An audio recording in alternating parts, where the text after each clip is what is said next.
ដំបូងឡើងយើងរៀនពី hard conducting system ដែលយើងបានដឹងហើយគឺចេញអំពី sinoatrial node ហើយនៅក្នុង right atrial ហើយនឹងផ្ញូចទៅ atrial របស់យើងទាំងពីរដើម្បីឲ្យធ្វើ depolarization ធ្វើការ contract ហើយបន្ទាប់ពីបញ្ជូនសញ្ញាទៅ atrial យើងទាំងអស់ហើយគឺវានឹងបញ្ជូនសញ្ញាមក atrioventricular node ជា AV node ដែល AV node នេះស្ថិតនៅក្នុង right atrial ដែរទេតែនៅក្នុងជា junction របស់ atria និង ventricle វានឹងទទួលសញ្ញានៅពេលដែល atrial របស់យើង contract ឈាមទាំងអស់ច្របាច់ឈាមទាំងអស់ចូលដល់ ventricle គឺវាទទួលសញ្ញាហើយនៅពេលដែលវាទទួលសញ្ញាពី sinoatrial ថា atrial របស់យើងបាន contract អស់ហើយគឺវានឹង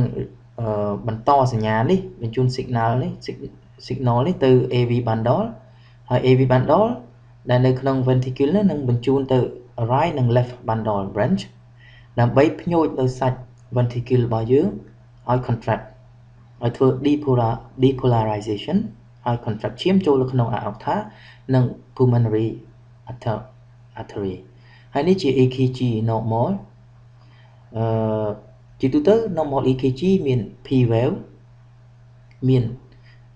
PQ segment មាន QRS wave មាន ST segment និង T wave តើ segment ទាំងអស់នេះនឹង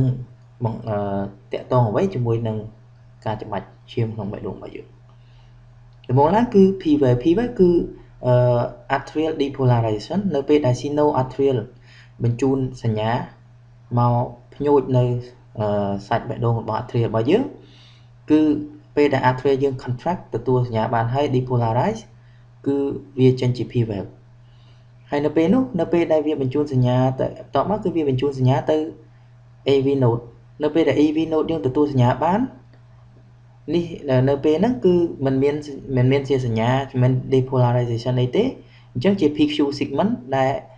isoelectric ស្មើបន្ទាប់មកគឺជាការបញ្ជូនសញ្ញាពី AV node ទៅ bundle branch ហើយ bundle branch បញ្ជូនទៅ left branch right branch ធ្វើឲ្យ ventricle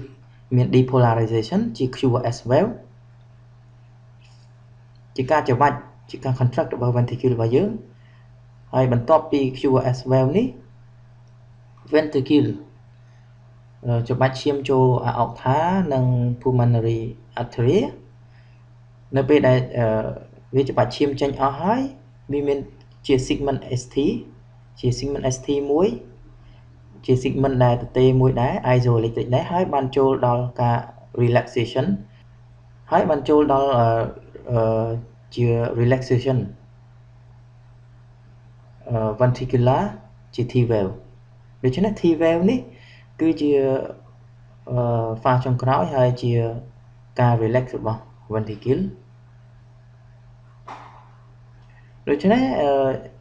EKG normal គឺត្រូវមាន P wave ដែលជា depolarization របស់ atria ជាការ contract របស់ atria ហើយ repolarization របស់ atria គឺវានៅក្នុង depolarization របស់ ventricle នៅក្នុង QRS ហើយយើងមិនអាចឃើញបានទេ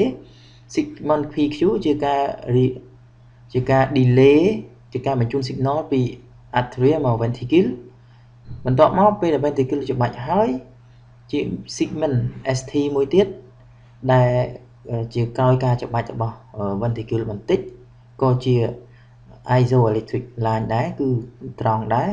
បន្ទាប់មកយើងចូលមកដល់ T wave ជា ventricle repolarization ជា relaxation ជាការសម្រាករបស់ventricle របស់យើង